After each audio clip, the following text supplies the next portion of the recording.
Dan kalaupun dari kita mungkin ada yang kurang lengkap, silakan nanti bisa ditambahi, silakan komentar eh, seperti ini. Atau yang sudah melaksanakan, oh di lembaga saya sudah lengkap kok, sudah melaksanakan seperti ini, juga bisa silakan komen juga untuk kita saling berbagi, saling belajar bersama untuk kebaikan lembaga kita masing-masing. Nah, Assalamualaikum Oke. warahmatullahi wabarakatuh. Waalaikumsalam warahmatullahi wabarakatuh. Ya, ketemu lagi dengan saya Eka Nova dan di sini ada dua sahabat saya, ada Bunda Novi. Novi. Hai, satu lagi ada yang namanya Bunda Nani. Halo, hai. Nah, dan kali ini kita akan membahas dan kita akan berbagi mengenai administrasi PAUD. Jadi administrasi PAUD itu yang lengkap itu seperti apa sih? Dan ini pastinya sangat dibutuhkan juga untuk setiap lembaga. Jadi kalau yang misal lupa atau mau mengecek ulang administrasinya sudah lengkap atau belum, kita simak di tayangan PPT yang akan kita jelaskan setelah ini. Nah, untuk kesempatan kali ini, yang pertama siapa nih yang akan membahas dulu? Saya Bunda dulu. Nani dulu sepertinya, Bun. Bu Nani ya. Oke, Ya, oke kita lanjut sekarang ke Bu Nani. Dan inilah administrasi di PAUD. Nah, ini nih ada tiga ya, berarti ada tiga macam pengelolaan administrasi. Administrasi umum, keuangan, sama kegiatan belajar mengajar ya. Ini yang kita bahas dulu yang administrasi apa ini? Umum ya. umum. Oke, dari awal administrasi umum. Oke, lanjut administrasi umum. Ah, ini yang administrasi umum yang mungkin sudah beberapa lembaga itu mengetahui karena ini bersifat umum, tidak hanya pada lembaga PAUD saja, tapi untuk instansi-instansi lain ini sudah dilaksanakan administrasi-administrasi berikut. Di antaranya ada buku surat masuk dan surat keluar. Ini mungkin setiap lembaga sudah mempunyai ya sebagai dokumentasinya karena setiap ada surat menyurat itu pasti harus ada buktinya. Nah, baik surat keluar maupun surat masuk. Dan yang ketiga adalah buku tamu. Buku tamu ini digunakan untuk ketika ada seseorang atau instansi lain yang datang ke lembaga kami, ke lembaga kita, nah itu biar ada tanda tanda buktinya kalau beliau itu sudah berkunjung ke lembaga kami. Gitu. Di sini buku tamu itu ada beberapa bagian, bisa dijadikan beberapa buku maksudnya, mohon maaf. Ada buku tamu dinas, buku tamu umum, dan buku tamu khusus. Kalau buku tamu dinas itu untuk daftar hadir beliau-beliau yang dari dinas itu ketika datang ke lembaga kami untuk menghadiri acara-acara undangan dari kami ataupun sedang melaksanakan monitoring ke lembaga itu pakai buku tamu dinas. Kalau tamu umum itu siapapun yang datang ke lembaga kami, entah keperluannya apa, itu biasanya kan banyak sekali ya, entah itu promosi-promosi APE atau tamu guru-guru, itu mohon mengisi buku tamu umum. Ya, dan ini buku tamu khusus itu adalah buku tamu wali murid, calon wali murid. Jadi, setiap ada pertemuan dengan wali murid, itu harus ada buku daftar hadirnya. Oke. Next. Nah, itu wajib ya berarti ya. Oke, kita lanjut. Ya, ini buku ekspedisi. Buku ekspedisi itu digunakan untuk pencatatan dokumen atau surat yang dikirim oleh lembaga kita sebagai tanda terima. Buku ekspedisi ini mungkin banyak sekali lembaga-lembaga yang lupa, padahal sudah melakukan administrasi surat menyurat dengan pihak lain. Namun kita sering lupa membawa buku ini meskipun surat menyurat itu sudah sampai ke tujuannya, tapi tidak menggunakan buku ekspedisi. Itu yang sering dijumpai di lembaga ya, Bu Ika. Iya, jadi buku ekspedisi ini semacam apa ya, bukti kalau surat itu sudah nyampe ke penerima seperti itu ya, kayak jadi Oh kayak tanda terima seperti itu ya. iya, betul sekali. Ya, Nah, betul. Jadi kayak seperti tanda terima untuk eh, surat-surat yang kita kirim gitu. iya, ke pihak manapun itu pakai buku ekspedisi. Jadi eh, tak hanya ke organisasi kita saja, namun ke pihak luar pun bisa ditulis di satu buku itu saja. Oke. Lanjut, next buku notula rapat yayasan. Di sini kan ada rapat, berbagai rapat ya. Ada rapat yayasan itu mesti kita lakukan.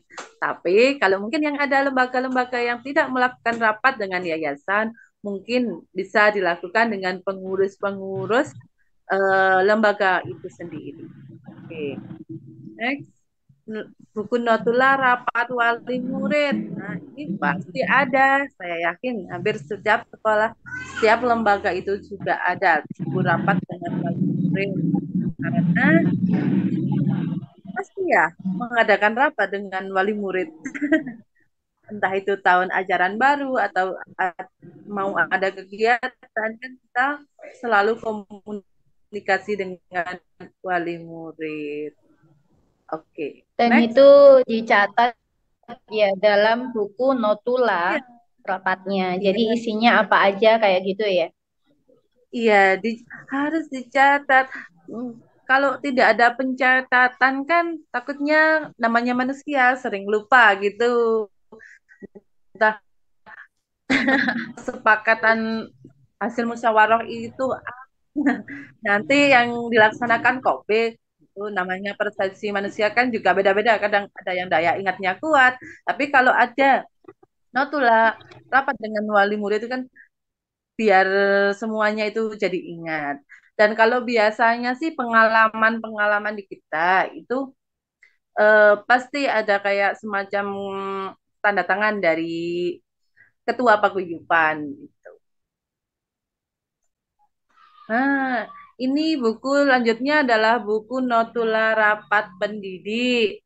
Rapat pendidik ini juga pasti ada di setiap lembaga, meskipun kadang kita hanya eh, tidak terlalu formal, hanya omong-omongan antar pendidik, punya rencana apa itu juga harus dicatat sebenarnya. Tapi kadang kita lupa mencatatnya, padahal sudah em, menuai mufakat untuk apa kegiatan kita itu pasti adalah di setiap lembaga kegiatan-kegiatan itu, dan jangan lupa ditulis pada notula rapat pendidik meskipun tidak harus rapat yang formal gitu.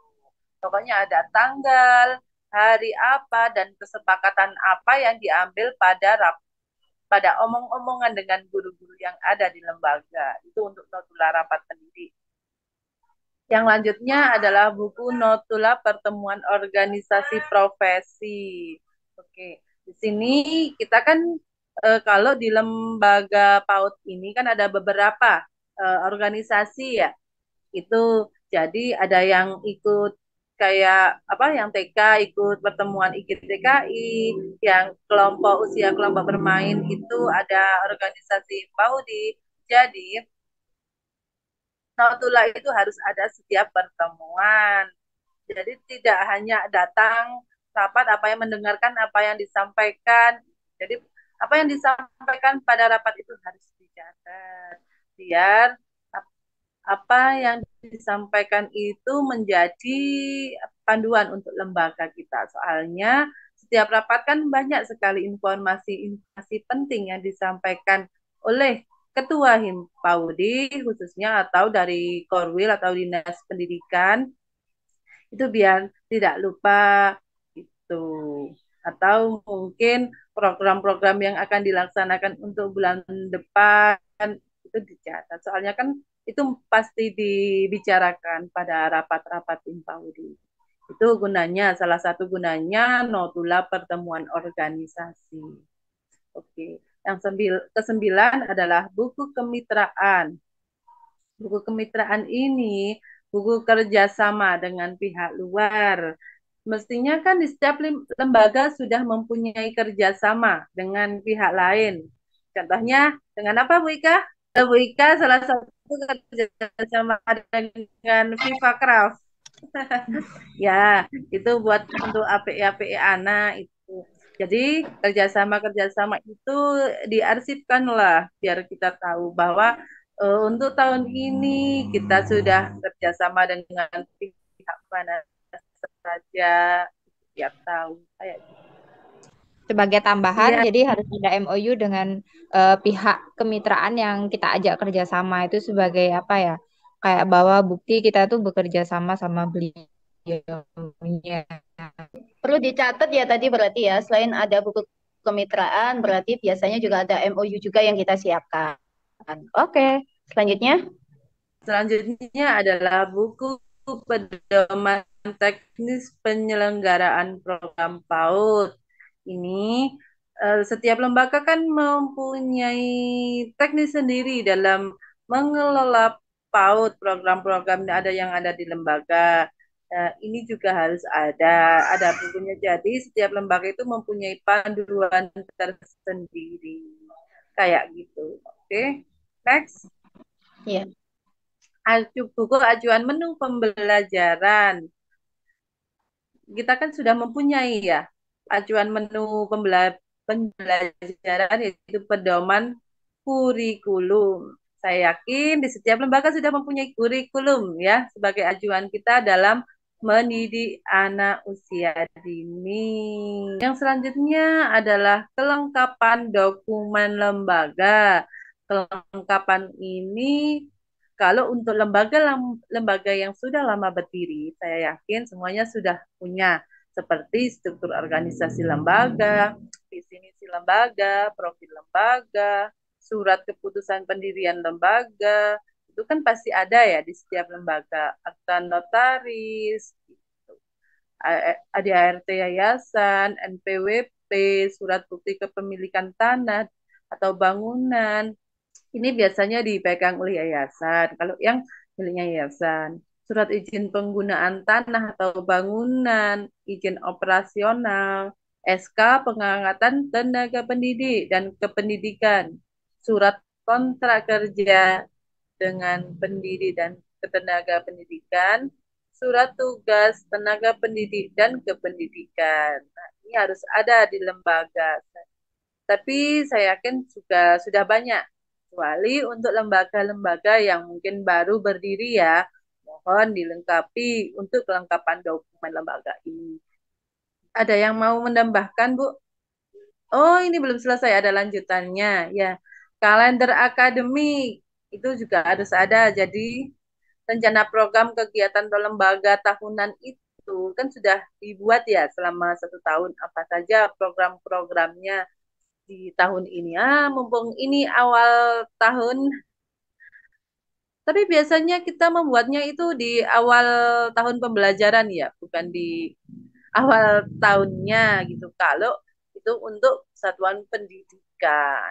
Terus jangan lupa dokumentasi itu penting. Dokumentasi kegiatan anak selama waktu pembelajaran yang ada di lembaga. Karena nanti kalau akreditasi itu pasti akan ditanyakan, mana nih buktinya gitu. Kalau kita hanya berbicara saja tanpa ada bukti, asesor nggak bakalan percaya. Iya, Ya, intinya sekarang yang penting adalah dokumentasi ya memang ya. Selain administrasi, dokumentasi, bukti ya kayak bukti. Mana nih bukti fisiknya kalau asik. anak-anak kita ajak kegiatan yang ini, seperti itu sih.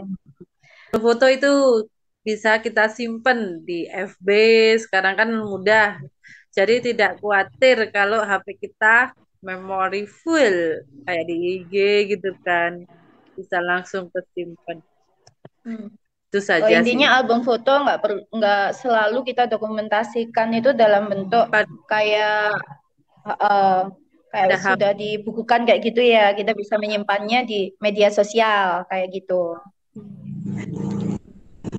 Saya melihat kayak Bu Ika Nova itu biasanya.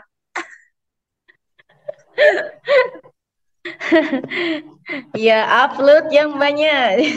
Soalnya memori HP-nya full. Jadi kalau disimpannya di medsos kayak Facebook atau Instagram atau YouTube itu kan aman. Inilah, Itu pun aja iya. memori HP sih masih full.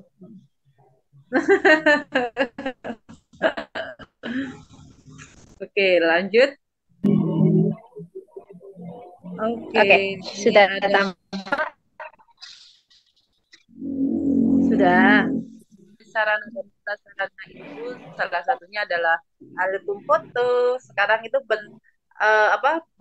bukti foto itu ya sangat penting bagi lembaga-lembaga bahwa kita sudah mempunyai sarana dan prasarana. Salah satunya ini. Berikutnya adalah buku inventaris, buku perpustakaan anak. Di lembaga itu kan sekarang kan yang lagi dikejar-kejarkan adalah literasi. Kita harus ada ini ya buku perpustakaan anak, kita mempelajari anak untuk gemar membaca. Oke. Nah, Lanjut. penting ini kita buat pojok baca ya biasanya kita buat pojok baca untuk anak. Iya, kita juga seharusnya menyiapkan untuk parenting, untuk wali murid, untuk guru-gurunya itu kalau misalkan ada waktu luang kita ke perpustakaan umum menyediakan wali murid dan guru-guru. Lanjut. Selanjutnya adalah buku inventaris APE. Ada APE dalam dan APE luar ruangan. Ini biasanya kalau di lembaga-lembaga, misalkan tidak harus ada beberapa buku, kita bisa menyimpulkan di buku-buku itu dikasih apa semacam skat itu luar ruangan. Yang penting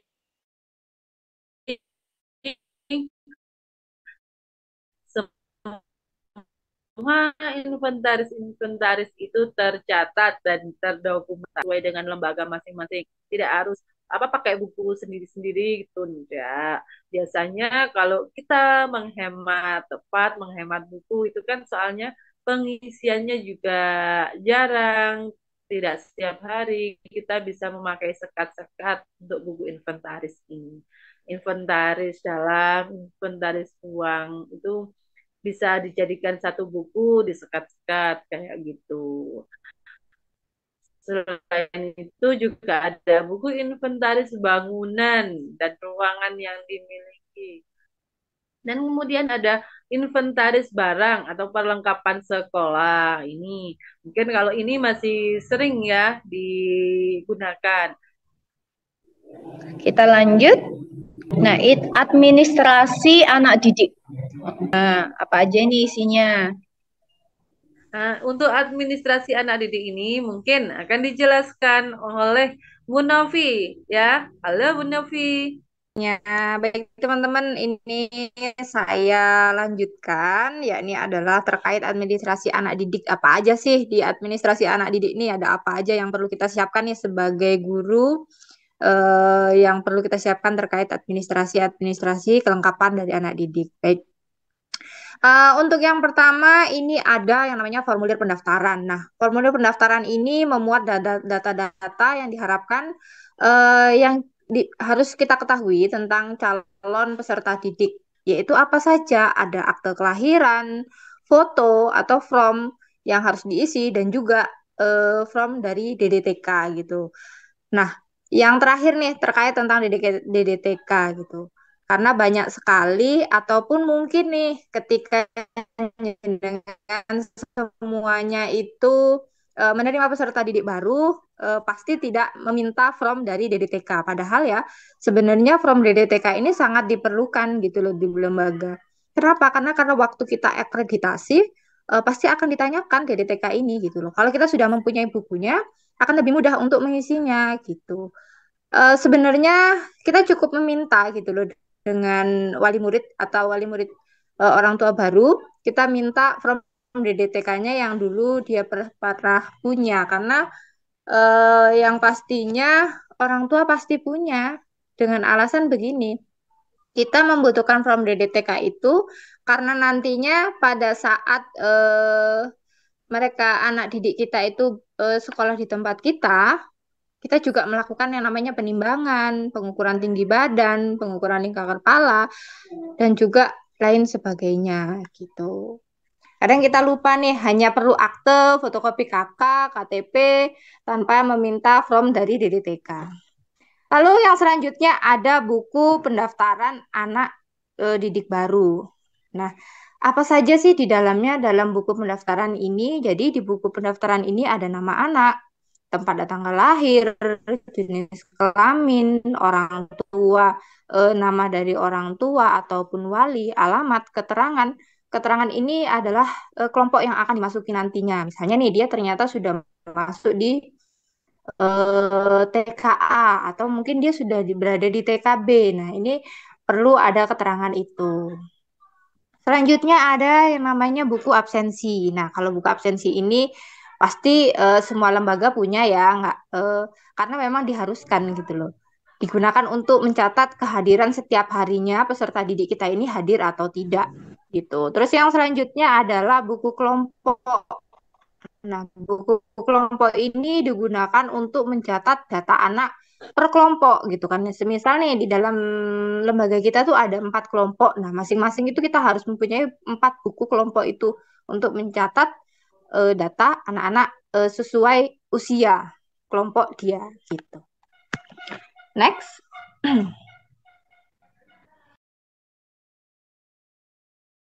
Oke, yang selanjutnya yakni ada buku induk.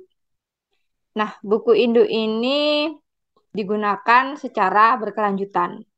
Jadi nomor induk anak ini berdasarkan urutan pendaftaran ke program PAUD. Lalu jika anak dinyatakan berhenti atau pindah atau tamat, maka tanggal mulai itu terhitungnya. Lalu jika anak yang pernah berhenti atau pindah atau mendaftar untuk ikut kembali, maka menggunakan nomor induk baru sesuai dengan urutan berdasarkan mendaftar kembali.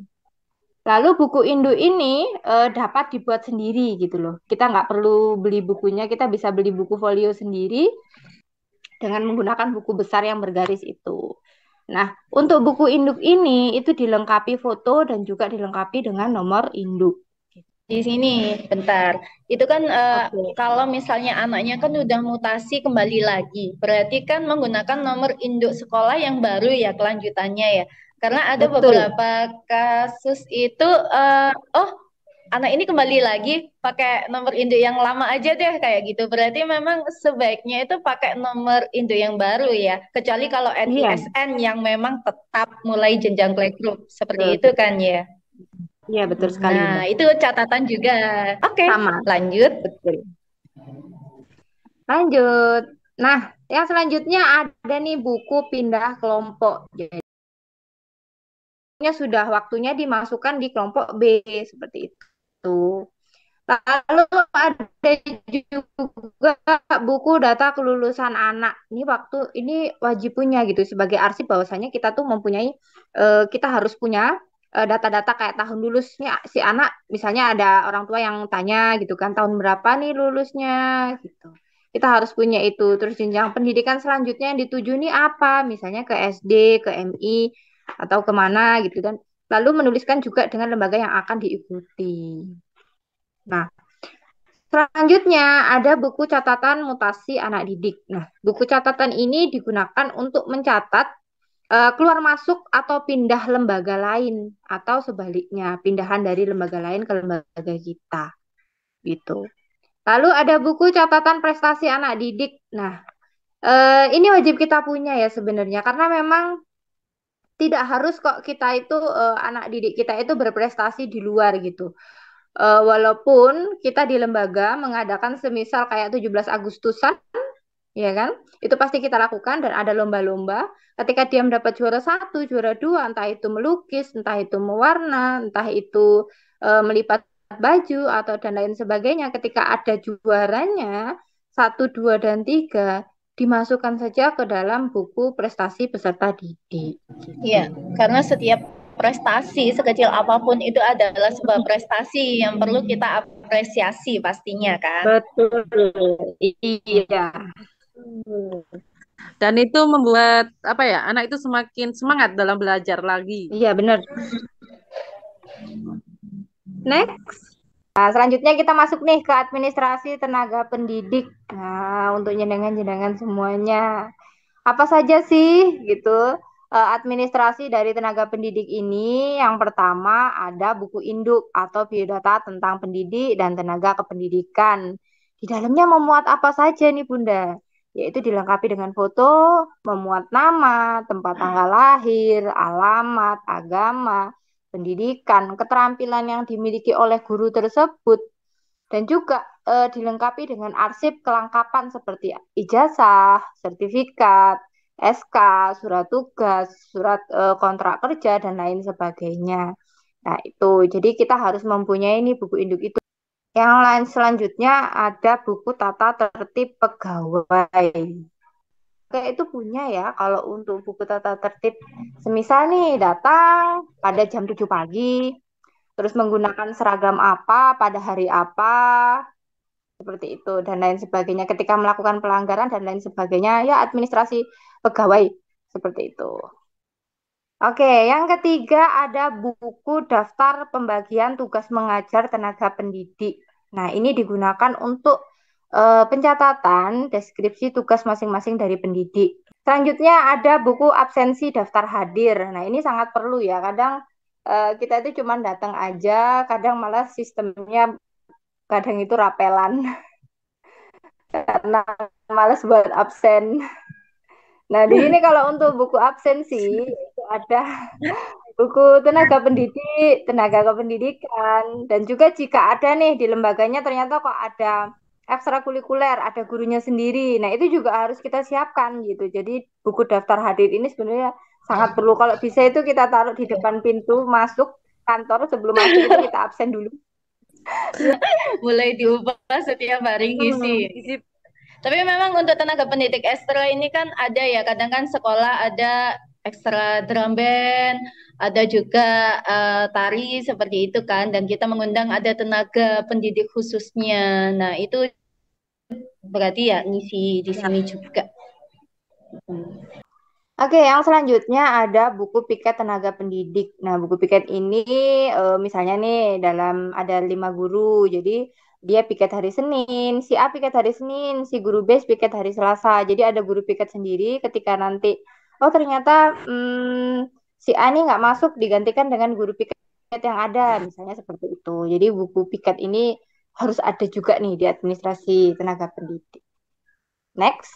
Nah, ini kalau tadi catatan prestasi anak didiknya. Kalau Nah, yang iya. ini prestasi tenaga pendidik atau gurunya ya. Iya, betul. Betul sekali. Nah, ini buku catatan prestasi tenaga pendidik. Ternyata tidak hanya anak murid saja nih yang punya buku catatan prestasi. Guru juga, bunda-bundanya juga ternyata harus muat apa saja sih gitu di dalam buku itu, apa yang harus kita isi, apa yang harus kita masukkan di dalam buku itu. Jadi ada nama pendidik, ada nama kegiatan atau event yang pernah dilakukan, ada tanggalnya, ada tempatnya, ada prestasi yang diraihnya atau ada reward yang diperolehnya gitu. Selanjutnya ada buku penilaian kinerja tenaga pendidik dan kependidikan, yakni adalah supervisi. Nah, supervisi ini dilakukan oleh kepala sekolah gitu, kepada guru-gurunya. Dilakukan setiap 1 semester itu ya setidaknya 1 bulan sekali.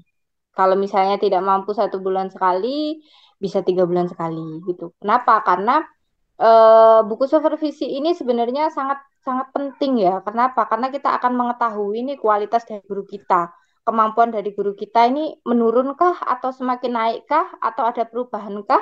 Nah, dari supervisi itulah kita mengetahui guru kita ini seperti apa, bagaimana dia gitu. Mungkin kinerjanya menurun, dulunya yang ini ternyata aktif, oh ternyata kok sekarang tidak, seperti itu. Jadi kita mengetahui guru-guru kita itu kompetensinya seperti apa, menaik tidaknya itu dari supervisi, terutama ini bagi kepala sekolah ya, perlu sekali untuk melakukan supervisi kepada guru-gurunya.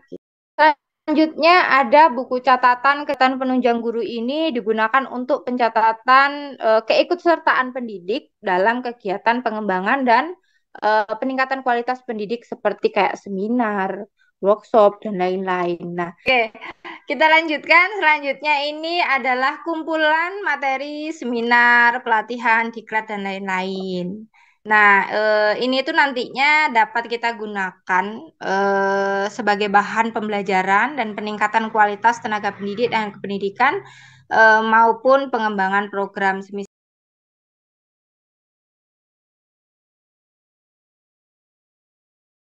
Oke, kita masuk ke bagian akhir, yakni ada administrasi keuangan. Oke, lanjut.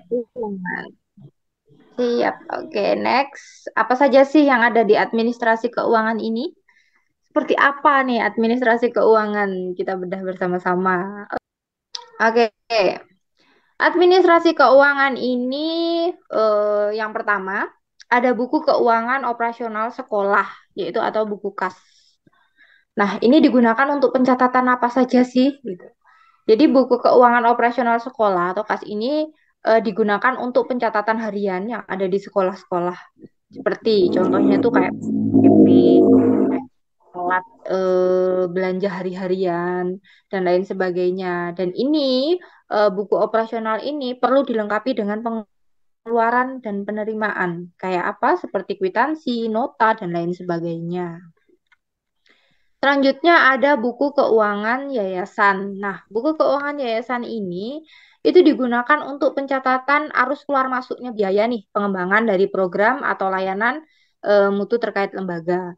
Contohnya ini seperti kayak buku pendaftaran anak didik baru, terus ada juga buku biaya pelatihan perbaikan gedung dan juga pembelian APE dan lain sebagainya.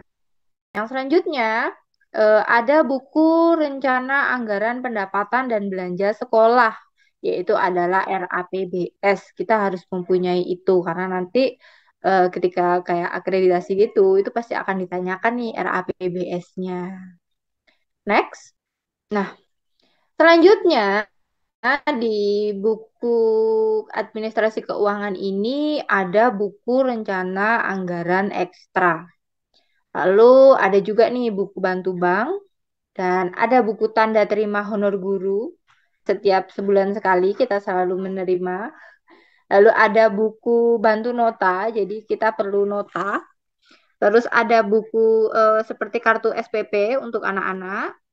Lalu ini fleksibel ketika misalnya nih ternyata di lembaga ini kok saya nggak menggunakan SPP, jadi nggak apa-apa, nggak perlu ada itu juga nggak apa-apa.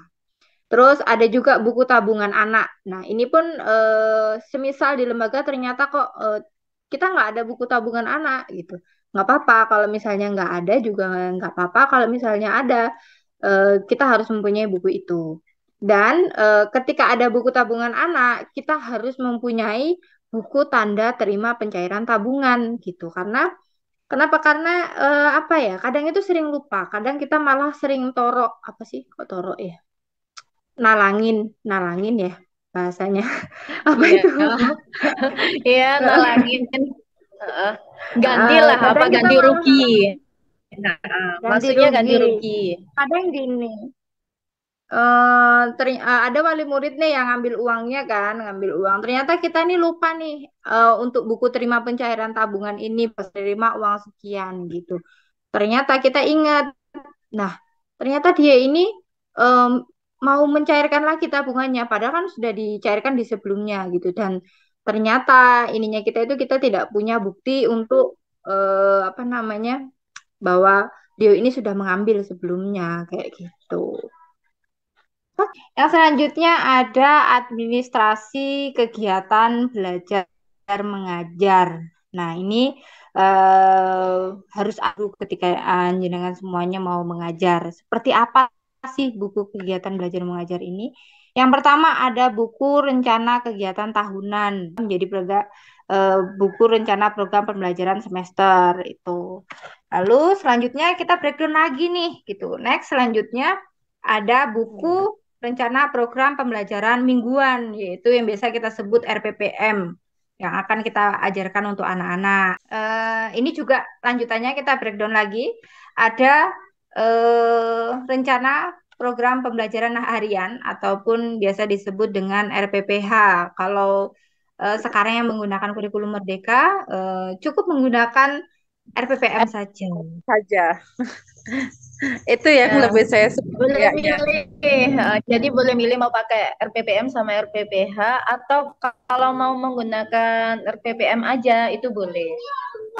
Betul. Nah, terus ada juga nih buku penilaian, yaitu yang pertama ada penilaian checklist, lalu anekdot, dan juga hasil karya. Ini tuh sebenarnya satu rangkaian ya yang tidak bisa kita lepaskan. Tapi terkadang tuh banyak sekali dari kita, terutama guru-guru, kita hanya mengerjakan salah satunya aja. Misalnya cuma checklist doang, anekdotnya nggak kita Enggak, apa kita namanya kerjakan. kerja. Kita ambil Hmm, salah satu. nah, sebenarnya kan nggak boleh, ini harus semuanya gitu. Karena Iya. ketika kita akreditasi, eh, 3 buku penilaian ini tuh pasti ditanyakan. Iya. Dan ada satu lagi itu namanya foto berseri. Jadi kalau hasil karya kan yang kita dokumentasikan kan hanya itu kegiatan karya anak-anak. Kalau yang foto berseri itu misalnya anaknya melaksanakan kegiatan apa. Jadi misalnya kalau kayak meronje yang enggak bisa, setelah itu besoknya coba lagi bisa. Jadi foto berseri itu ada. Sekarang ada penilaian yang masuk foto berseri. Jadi kita tahu oh perkembangannya anak ini dalam kegiatan ini sudah mengalami kemajuan seperti apa gitu. Kebanyakan teman-teman itu bertanya, Bu, setiap hari itu kita mengisi 3 penilaian itu untuk semua anak tah gitu. Banyak yang kemarin banyak yang menanyakan masalah itu. Dan kita di sini kan untuk penilaian checklist, anekdot, hasil karya itu bisa kita sikapi menurut lembaga masing-masing. Itu kan ya. Iya, betul Jadi sekali. untuk hasil karya itu tidak harus setiap hari untuk per anak. Jadi bisa kita bagi-bagi sesuai dengan jumlah yang kita miliki, jumlah anak yang kita miliki. Itu. Nah, selanjutnya yaitu ada yang namanya buku evaluasi anak didik semester, atau biasa kita sebut adalah rapot. Lalu ada buku konsultasi nih orang tua atau wali murid. Nah, ini kan sering nih guru-guru pasti dapat apa namanya konsultasian nih dari wali murid nih kepada gurunya. Bunda, anak saya nih bagaimana, seperti apa di rumah begini, di sekolah bagaimana gini. Itu kan salah satu termasuk dari buku konsultasi gitu. Jadi kita itu harus mempunyai buku konsultasi ini. Jadi kita catat, kita kumpulkan. Nah, ketika kita memiliki kesulitan untuk menjawab, mungkin pada saat kita rapat internal bersama guru-guru, kita bisa bahas bersama bagaimana penyelesaiannya seperti apa begitu. Lalu ada yang namanya buku komunikasi atau buku penghubung. Jadi buku penghubung ini sebenarnya atau idealnya memang kita lakukan setiap hari kepada anak-anak gitu. Jadi kita berikan kepada anak-anak. Karena memang ada lembaga yang anaknya ini tidak ditunggu oleh ibunya. Jadi orang tuanya ini benar-benar tidak tahu kegiatan apa saja sih yang dilakukan anak-anak di sekolah. Nah, buku komunikasi atau buku penghubung inilah yang nantinya akan memberitahu orang tua, oh ternyata anak saya hari ini belajar ini, ternyata anak saya sudah mampu nih gitu. Oh ternyata anak saya nggak bisa yang melakukan ini gitu. Jadi ada semua di buku komunikasi itu. Ya, dan mungkin menambahkan juga untuk yang tadi saat kita bahas masalah buku konsultasi orang tua ya, itu tidak harus juga yang kita dalam bentuk catatan tertulis. Jadi misalnya ke orang tua itu secara lewat WA, biasanya kan sekarang kan ada lewat WA, Bu, anak saya kok seperti ini, seperti ini. Itu boleh di WA itu kita screenshot aja. Jadi di screenshot, nanti dicetak, ditembakkan di buku situ. Itu juga boleh. Jadi tidak harus secara langsung setelah itu kita tulis, harus seperti itu. Komunikasi lewat WA itu juga masuk dalam bentuk konsultasi antara orang tua dan juga pendidik. Nah, yang selanjutnya adalah arsip. Nah, ini perlu kita ketahui bahwasanya arsip ini sebelumnya saya pernah jelaskan. memang harus perlu dan kita punya untuk sebagai arsip, yakni adalah arsip dari rapot anak didik. Biasanya yang kita lakukan adalah hanya mengarsipkan ijazah saja. Tapi sebenarnya arsip rapot ini juga harus kita punyai, harus kita lakukan, melakukan pengarsipan. Karena untuk nanti ke depannya entah itu apa, seperti apa, bagaimana, mungkin ada yang hilang atau apa. Jadi kita punya arsipnya, begitu. Selanjutnya ada yang namanya arsip ijazah anak didik. Nah, kita juga harus punya nih. Lalu arsip sertifikat piagam anak didik, misalnya dia pernah menang apa, itu kita fotokopi, kita harus punya. Itu sebagai tanda bukti bahwasanya tidak hanya kita tulis di buku prestasi saja, tapi kita juga Iya, mempunyai kembali lagi sertifikatnya. kan. Jadi ada apa sertifikatnya saat anak itu berprestasi itu juga kita fotokopiannya lah minimal itu kita sudah Iya, punya di lembaga. betul sekali. Lalu selanjutnya ada buku catatan kesehatan tumbuh kembang anak didik. Nah, kayak tadi kan buku DDTK itu kita harus punya itu dan juga kita juga harus punya salinannya atau rekapannya gitu loh dari semua anak-anak itu. Ternyata eh, itu nantilah yang akan salah satu bukti yang akan kita storekan atau kita buktikan kepada ketika kita nanti terakreditasi gitu. Buku catatan tumbuh kembang anak ini kita harus mempunyai. Lalu yang selanjutnya ada buku laporan sekolah ke dinas. Nah, ini kayak buku apa ya? Laporan bulanan, seperti kayak Laporan laporan bulan. bulanan. Iya. Ya, betul, seperti kayak laporan bulanan gitu, Bunda. Itu ada tambahan Iya. lagi? Ini sudah di akhir part ya kayaknya. Iya, ini adalah akhir sesi terakhir. Oke, silahkan dibaca untuk kata pamungkasnya. Nah, Kalimat iya, maksud ini saya. ada kata-kata yang sangat menginspirasi kalau menurut saya. Jadi, yang berani mengajar, jangan pernah berhenti untuk belajar. Nah, ini untuk guru-guru nih, yang jenengan semuanya berani untuk mengajar, lagi belajar, jangan lupa nih, jangan pernah berhenti untuk tetap selalu belajar, mengupgrade ilmunya, selalu membagi ilmunya untuk siapapun, jangan sulit ilmu. Itu saya. Iya, Ya, itu karena dari saya dan juga belajar itu sistemnya adalah belajar sepanjang hayat kan pastinya. Ya, Betul? Setuju? Sepakat? sepakat belajar sepanjang hayat. Tidak, Oke. walaupun umur sudah Ya, tua, tidak menurunkan semangat kita untuk tetap belajar mencari ilmu, ya kan? tetap Oke. belajar. ya dan Ilmu baik tetap mana? belajar. Tetap semangat. Dan itulah tadi penjelasan administrasi kelembagaan oleh teman-teman sahabat saya luar biasa, ada Bunda Novi dan juga Bunda Nani, dan semoga apa yang kita sampaikan hari ini bisa bermanfaat untuk kita semuanya. Dan kalaupun dari kita mungkin ada yang kurang lengkap, silakan nanti bisa ditambahi, silakan komentar seperti ini, atau yang sudah melaksanakan, oh di lembaga saya sudah lengkap kok, sudah melaksanakan seperti ini, juga bisa silakan komen juga untuk kita saling berbagi, saling belajar bersama untuk kebaikan lembaga kita masing-masing. Nah, dan silakan berpamitan dari Bunda Nani dulu. Oke, saya bila ada kata-kata yang kurang berkenan, saya mohon maaf. Semoga apa yang saya sampaikan bisa bermanfaat dan saya tunggu kapan-kapan dari teman-teman berbagi ilmu yang lainnya. Saya di sini Oke. cukup sekian, saya akhiri. Assalamualaikum warahmatullahi wabarakatuh. Waalaikumsalam. Bunda Novi. Monggo. Oke, baik. Saya ucapkan terima kasih kepada Bunda Ika yang sudah memfasilitasi kami untuk apa ya, berbagi ilmu kepada teman-teman semuanya. Di sini juga saya pastinya banyak kekurangan karena saya hanya manusia biasa. Kesempurnaan hanya milik Allah Subhanahu Wa Taala. Gitu. Oke, terima kasih Bunda Ika.